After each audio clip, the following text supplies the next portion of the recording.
coming at you guys with another video. And I have Joey here for the first time. I'm hosting the show for this week. So we're here to talk to you guys about some stuff. We got the Eagles taking on the Green Bay Packers tomorrow night. Pretty much a must-win game for us. Got some other things to talk about that have been in the news. We're getting Alshon Jeffrey back this week. We are there's trade rumors circulating around Zach Ertz. So we're gonna start with that. You know, when I first heard the news that the Eagles possibly offered Zach Ertz in a trade, I almost flipped my shit. But then I took a step back and I realized, you know, the source is not that credible. There's this account that tweeted something out and it said, well, multiple sources have told the Painted Lines that, you know, the Eagles have offered Zach Ertz in a trade package to Jacksonville for Jalen Ramsey. And I was like, who the hell is the Painted Lines? You know, every time I see a report, you know, I always make sure that the person that is reporting, you know, is verified. So weren't verified. It was bullshit, but just for the sake of the rumor itself, I'll say this. Zach Ertz brings a lot of value to the team. We know what he can do on the field. He had a big season last year, his best season, broke the catches record in a single season by any tight end. One of the fastest tight ends to reach 5,000 yards, only behind a few guys like Travis Kelce, Rob Gronkowski, a couple others. He brings a lot of value to the team. He's one of Wentz's favorite targets, but also in the locker room. This would mess up. I think it would mess up the camaraderie in this locker room because of the way these guys have a relationship with Ertz. Ertz is one of the main guys in the locker room. Everybody likes him. All the players, they hang out with each other, always spending time together. So when you trade a guy like that, it doesn't really sit well with the other players in the locker room once that player gets traded. So it could cause problems in the locker room, you know, rub players the wrong way. Any way you slice it, you do not want to trade Zach Ertz. And I know that Dallas Goedert is talented, and you know, he's shown flashes and he's made some plays here and there between his rookie season and a little bit this year. But you know, he's a second-year tight end. He's still learning the ins and outs of the NFL. He needs more time. He's not gonna like replace all of Zach Ertz production just like that. So any way you look at it, the Eagles need to find a way to get Jalen Ramsey, but definitely not at the cost of Zach Ertz. Joey, what was your reaction when you first heard this news about how the Eagles could possibly trade Zach Ertz? First thing I said was, who are these guys on Twitter? That's the first thing, because I've never heard that. What was it, the padded lines or whatever? I didn't know who they were at all. I was just like, man, multiple people were DMing me on Twitter like, what's this? What's going on? Ertz is going to get traded. And I'm sitting here like, there's no way that this is true. Especially like it would be just not even like you said, like the camaraderie, like it would just mess up so much for the locker room. And I definitely agree with that. But like Dallas Goedert's already been hurt already. Like, would it really make sense to even like, I mean, number one, Zach Ertz represents the city. Like, I can't see him even moving on from this city and going to another team. Regardless, I wouldn't take Ramsey at all, even with Ertz in any type of package. I wouldn't even. I would not even really try to do this because it's like you said, affect the locker room.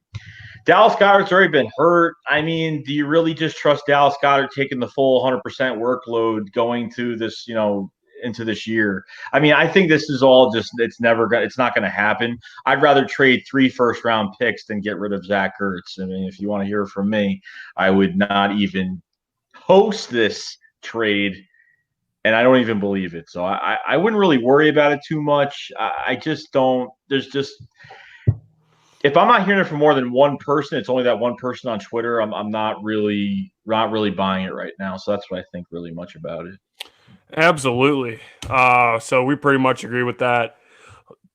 Zach Ertz, bottom line, he just has too much value on this team on and off the field in the locker room. But injuries. Injuries have pretty much dinged up the Philadelphia Eagles early in this season. But for the first time, I would say for the first time since week one, we're relatively healthy right now. I mean, Malik Jackson is out for the season. We still don't have Deshaun Jackson back. Timmy Jernigan's still out. Ronald Darby's out. Well, other than that, we pretty much got most of our players playing in this game. Dallas Goedert and most notably Alshon Jeffrey huge are good to go this week. Andre Dillard was fine. He dinged up his knee against the Detroit Lions. He's going to be able to play if we need him to play. We pretty much got our guys out there, and I gotta say, having Alshon Jeffrey back on this team is going to mean so much for the Eagles offense. What he does on the field is you just can't make it up. He runs good routes. He makes the tough catches you need him to make. Even if he has a defender draped on him, he's able to make big time catches. And that's pretty much what we've been lacking the last 2 weeks is a receiver who can make a big time catch in a big time moment. And guys have been called upon with Nelson Aguilar and also J.J. Ortega-Whiteside, and it just hasn't happened. So having a guy that Carson is familiar with and he knows and he can trust, that's gonna it just speaks volumes to what it's gonna mean for the Eagles offense. You have Dallas Goedert and you have Zach Ertz, so you can run 12 personnel if you want to. You still have your offensive lines fully healthy. Running backs are fully healthy. Green Bay's 25th against the run. You want to rely on Jordan Howard in this game, but it's good to see that the Eagles are relatively healthy. But, the Green Bay Packers are a little bit banged up themselves. They had a couple of their defensive linemen that were, and I didn't see the full injury report, but they got a few guys listed as questionable for this game, like Zadarius Smith, who came over from the Baltimore Ravens. He's a big piece to their defense, and we know the Green Bay Packers have been pretty much hanging their hat on how good their defense has been this year. The defense for Green Bay has been it's been crazy good. So if Green Bay has a couple guys that are a little dinged up, the Eagles could take advantage of that and find a way to squeak out a win at Lambeau Field. What do you think about that? Yeah, no, they can. I think their weakest position right now is actually at linebacker. They have a few injuries there. We could probably work the middle of the field, pretty good offensively. Defensively, I'm going to go over, if you don't mind, I kind of got the full injury report here. So we all know Green Bay, like even last year, didn't really have a defense at all. I mean, it was really up to Aaron Rodgers last year, but they went out in free agency and they got Preston Smith, Zadarius Smith. Especially in the secondary with they got Adrian Amos, they got Darnell Savage. That whole defense combining in 8.5 sacks, 2 forced fumbles.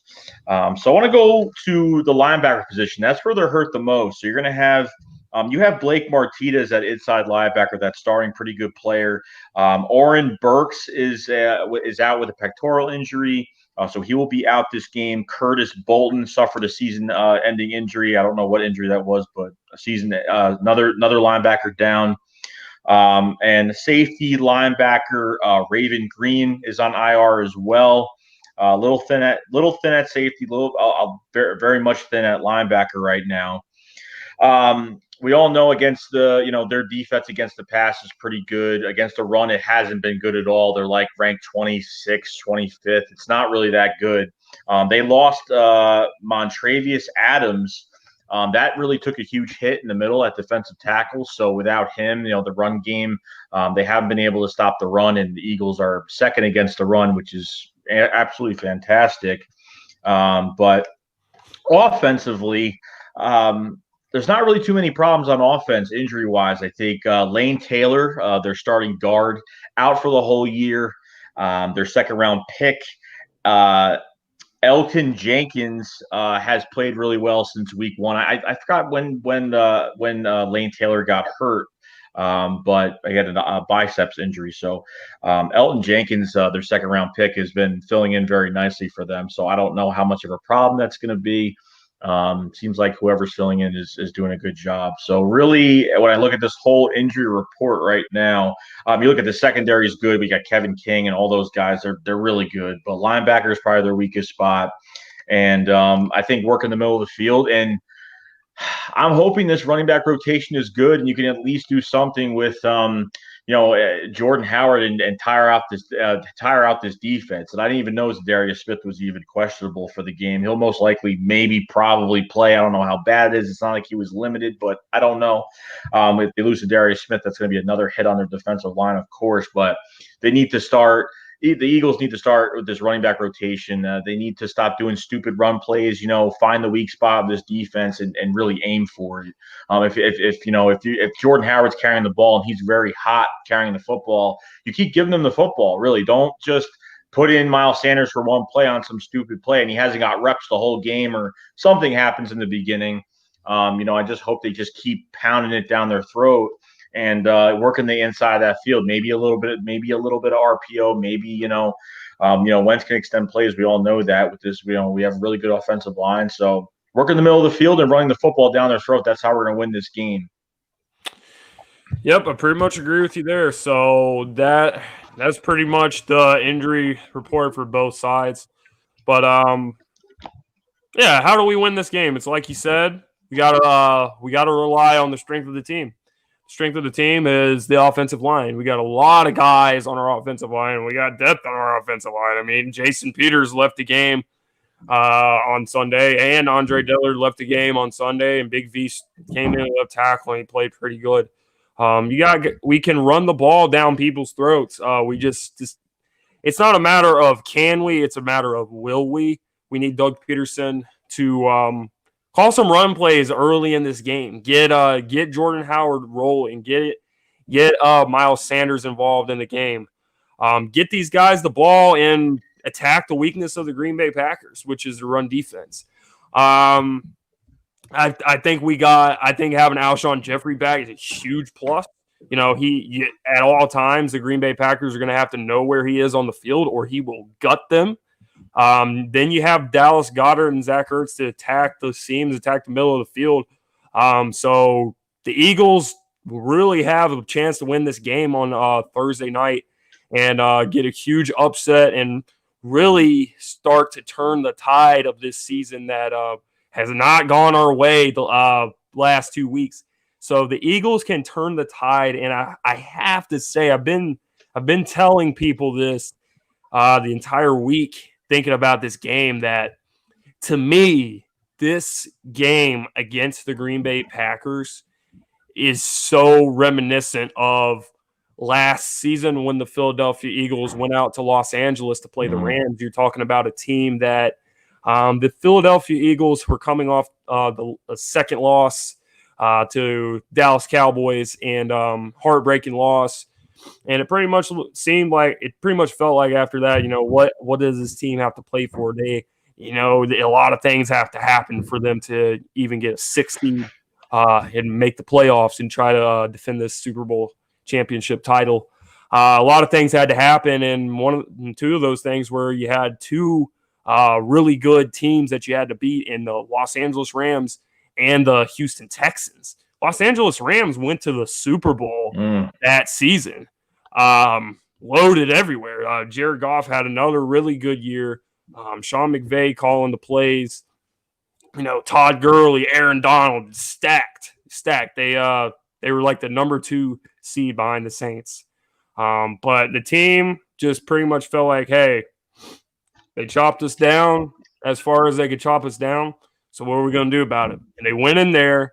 It was prime time. It was against one of the better teams in the NFC, and they got a huge upset win, and the rest is history. Went on a decent title defense. So you have pretty much the same thing here, except for it's a lot earlier in the season, and the circumstances aren't exactly the same, but one of the better teams in NFC, check. On the road, check. Prime time, check. Most people are penciling this as a loss for the Philadelphia Eagles. Check.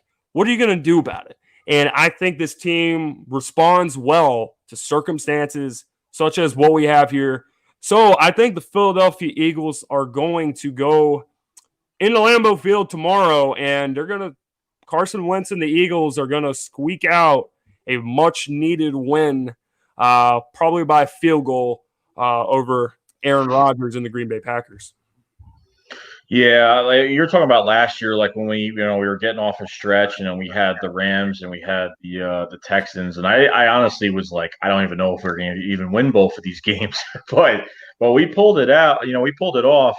Like you said, the Rams went to the Super Bowl, and that was a very beatable team, even if we made it past the Saints to go to the NFC Championship game last year. But, in this game, you cannot take any plays off on defense with Aaron Rodgers back there. And I don't know how Schwartz is going to do it, but this pass rush just has to be there.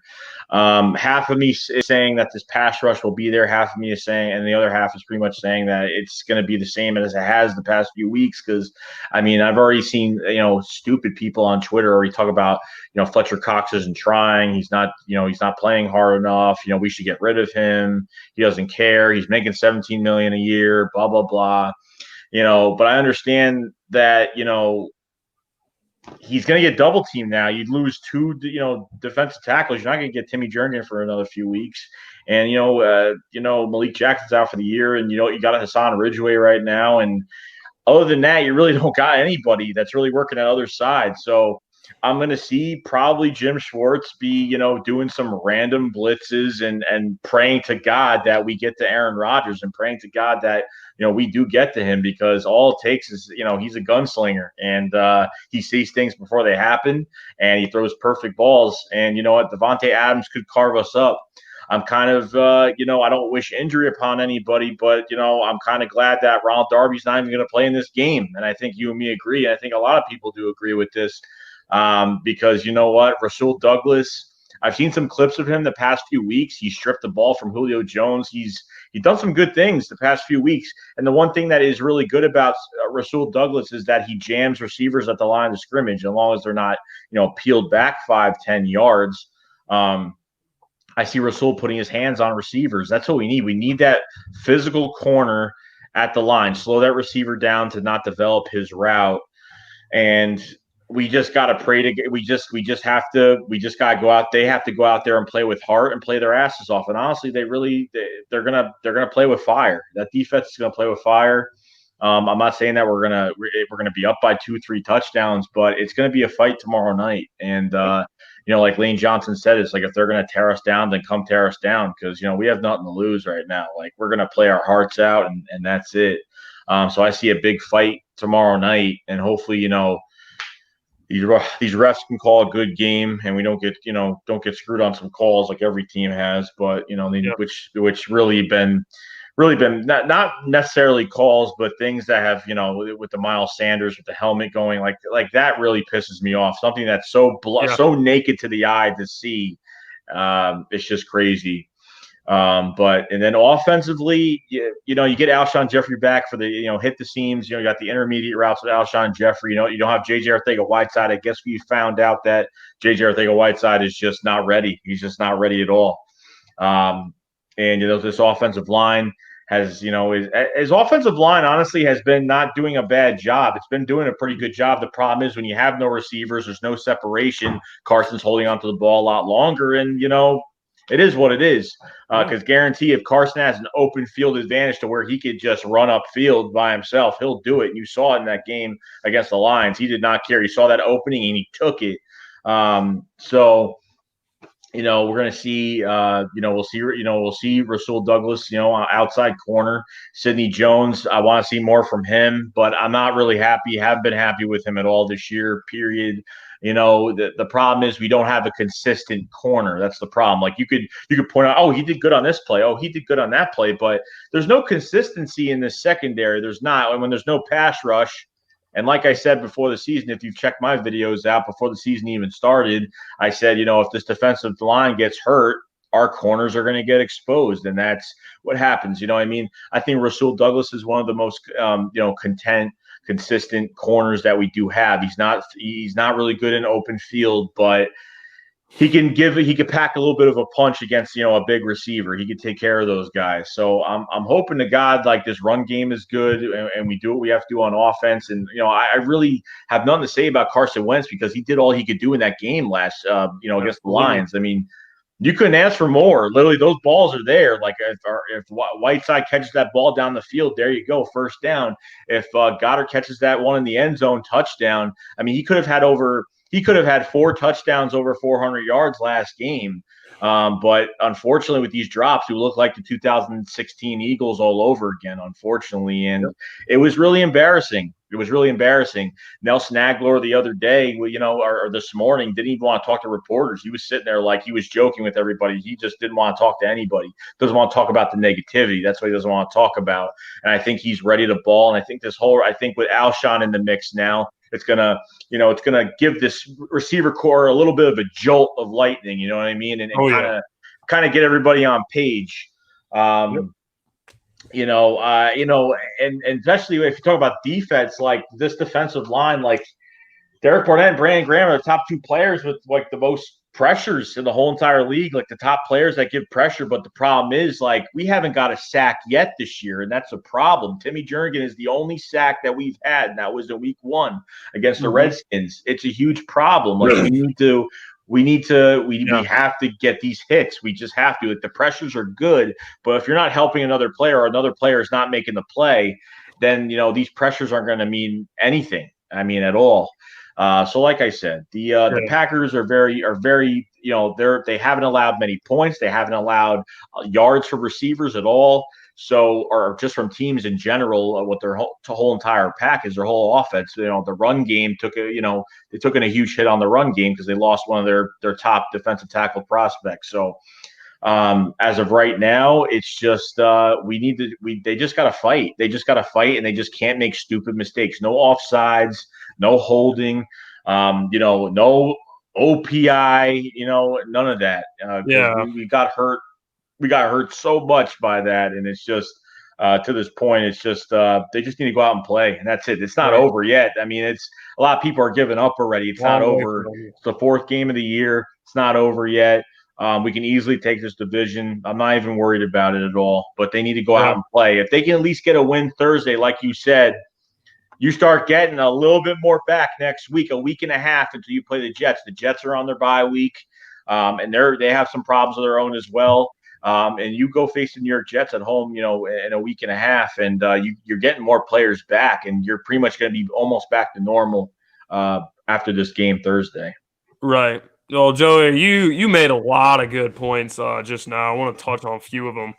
First one's Ronald Darby. You mentioned how nobody wants players to get hurt per se, but I got to tell you something right now. Last season, Ronald Darby tears his ACL against the Dallas Cowboys in first meeting in Philadelphia. He tears his ACL on a play he's covering Amari Cooper. Tears it. He's out for the season. And then the injuries in the secondary start to pile up. And the Eagles go out and they sign some guy named Cravon LeBlanc. And some rookie named Avonte Maddox steps up and makes some huge plays in some huge games. Rasul Douglas starts playing really well, and the list goes on with these young corners. The secondary plays better without Ronald Darby, period. To the point that I found a very interesting stat yesterday. The Philadelphia Eagles, the last 2 seasons, are 12-3 in games that Ronald Darby does not play. Ronald Darby is the weak link of the secondary. He doesn't have a short memory when it comes to giving up big plays. Jalen Mills you can say anything about Jalen Mills. He gets killed too. He gets killed on double moves, but when he gets killed on a double move, he's right back out there and he's ready to go. Ronald Darby, you don't really see that with him there. And there was a drive where Matthew Stafford and quarterbacks are picking up on this. It shows on the tape. That's a weakness of Ronald Darby. He beats himself up too much after he gives up a big play. So Matthew Stafford, there was a drive where the Detroit Lions went bam, bam, bam, bam, bam, bam, bam down the field, touchdown. Every passing play, he went after Darby because the Detroit Lions knew that Ronald Darby's weak link in the secondary. And I think now that he's not there, Sidney Jones and Rasul Douglas and Avonte Maddox, Craig James got promoted to the active roster again just because we're so short at corner right now. But those three main guys, I think, are going to rise to the occasion just like we saw them do it last season. The second thing that I want to talk about is, the offense having Alshon Jeffrey back. Huge boost. It's sometimes when you get a player back from injury, depending on what the player is, what the player's like in the locker room, energy brings to the team. It provides some kind of a spark that's not really explainable how they do it, but just their presence being on the field, it elevates the rest of the team. So I'm looking at two guys that are going to provide a huge spark for the Eagles on both sides of the ball. We're getting two guys back this week. On offense, Alshon Jeffrey, like I just said, and on defense, Camus Grugier-Hill. I'm looking at him to get in this linebacking group and make some plays, run these sidelines, cover these tight ends, cover Jimmy Graham. Don't let him make any big catches and burn us. So I'm looking at that, and I really think the Eagles got some good things going here. And I think Green Bay's very beatable. They're 3-0, but are they good enough to be a 4-0 team? We're gonna have to see, because I got to tell you, I think this team is going to go in here and they're going to turn the season around. Yeah, I want to touch up on the whole Ronald Darby thing. Like, when Ronald Darby came from Buffalo, I don't know if Ronald Darby, because that Buffalo, when he was drafted in Buffalo, they had a pretty good defense. Stephon Gilmore was on the other side. And I don't know if Ronald Darby was a product of that Buffalo Bills defense, but Ronald Darby, like, what happened to that Ronald Darby? That Rookie of the Year Ronald Darby? Because he almost had Rookie of the Year his first year. And like you said, the Lions just kept going after him and going after him and go. I just think the speed that he does have, I think it's just straight speed. I don't think he has turnaround speed. I don't think he has change of direction speed where he can go 0 to 100 like in an instance of changing direction. This is a team that was one of the deepest teams, and now we're not deep anymore. Now these guys have to start. We can't be relying on depth. Now we have to rely on, guys going in there and start playing and working their tail off. So, we're just going to have to find out tomorrow night. But I'm seeing a big fight tomorrow night. You have a 3-0 team, that's hungry to get to 4-0, and they're home, and we're going there. And we really need to put a statement on this team, because nobody's talking about us right now. There's nobody talking about us. We're pretty much, everyone thinks we're done. Not even just the media, but the fans. Some of the fans think we're done, and I honestly don't think that the Eagles. Of course, the Eagles could lose this game easily by giving it away, because when you have Aaron Rodgers back there, they can easily give it away. But if you start missing wide open guys, if you start dropping passes, because once it goes to one guy, it's like a plague, and it spreads all around the team. And that's just how it is. It's always been with this team. If one player is affected, it affects everyone else, and then it just starts to transfer to everybody else like a plague, which we can't have happen at all. So, with Alshon Jeffrey back, I'm happy. And remember that tweet that Alshon had a couple days ago, and he seemed really pissed off. He's pissed off right now. Pissed off, and you know what? He said he's been reading a lot what the media's had to say about this team, and what the fans are saying, and the fans that are kind of going off the wagon now, or not staying with this team anymore. It's asinine. It baffles my mind that it's only it's going to the fourth game and people are already writing off the Eagles and the fans are kind of like abandoning ship right now. So once hopefully when tomorrow night comes, I can't wait until this team plays and they're gonna fight. They're gonna fight their ass off, and I just can't wait. So yeah, absolutely. There's one more point I wanted to bring up about Alshon Jeffrey, and it's related to Nelson Agholor. So these last 2 weeks, we have shown the Eagles have shown. Well, Nelson Agholor has shown that he is not capable of being that dude. He's not.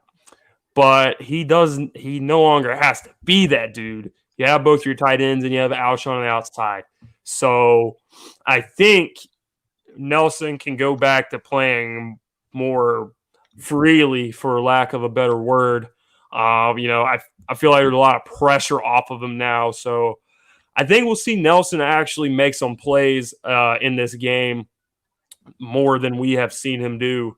Other than he did have 2 touchdowns in the second half, but Nelson just he's been looking like the old Nelson. But I think he's going to go back to making some good plays and catching the ball and doing some things when we need him to do it. Because, Alshon Jeffrey is the guy that the Green Bay Packers secondary is going to be keeping their eyes on the most. But, you got to set the tone in this game. If you win the toss, here's what you got to do. You got to receive the ball. A lot of teams in today's league, they win the toss. They're like, all right, we'll kick off. We'll start on defense. And we'll, if we get a good drive at the end of the second half, get a touchdown or a field goal, we get the ball to start the second half, get another drive, we'll have momentum. But let me say this about the Eagles. They have deferred pretty much every single game this year, I think, to the second half, except for the Detroit Lions game. But forget that for a second. The point is, in the first 2 games, when you deferred, you're looking for your defense to set the tone of the game. Get a 3 and out. Get to the quarterback. Make some big plays on the defensive side of the ball, and really bring the juice and get the energy flowing and set the tone for the game. It hasn't been able to happen yet. So what we need to do is get the ball. Go no huddle, go bam, bam, bam, bam, bam down the field, wear that Green Bay Packers defense out, put 7 points on the board, and set the tone. And that's how you really set the tone for this game. Just don't make any big mistakes. We're a few mistakes away from being 3-0. Don't make big mistakes. Take care of the football. Penalties. Just stay. This team has to stay disciplined with that. Catch the ball, for God fucking sake. And, you're really going to have a chance to win this game and turn the season around. Yeah, and I even with Aaron Rodgers back there too, like it doesn't matter whether you the pressure is good, but Aaron Rodgers has always been good out of the pocket too, because he could throw daggers out of the pocket. Doesn't matter. He's running left, he's running right. He could throw anything. He could throw anything to anyone. Okay, and I don't know who's the other outside receiver for the Green Bay Packers. I don't even know who the other receiver is.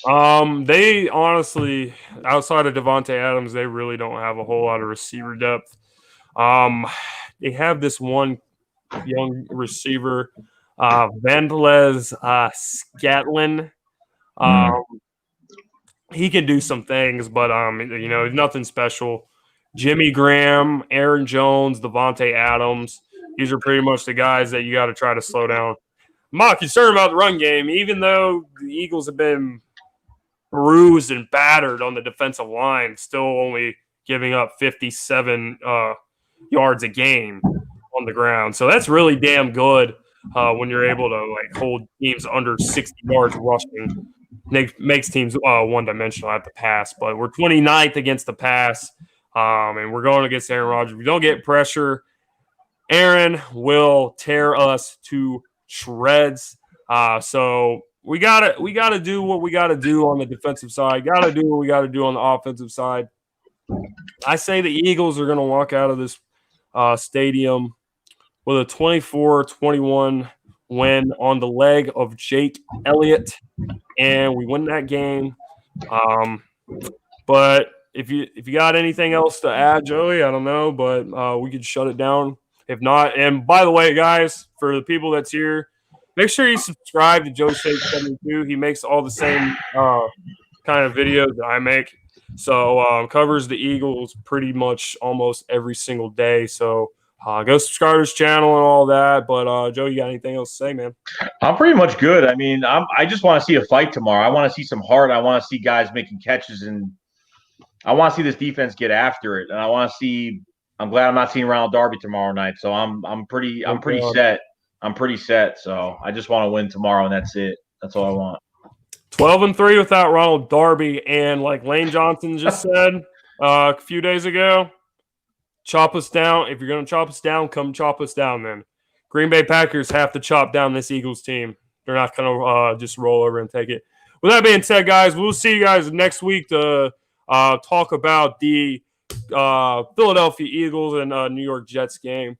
We're talking about having Gangrene David on the show, and that will be pretty exciting. So make sure you guys are there for that. But with that being said, guys, go Birds, and let's try to go get a big win tomorrow. Let's do it up.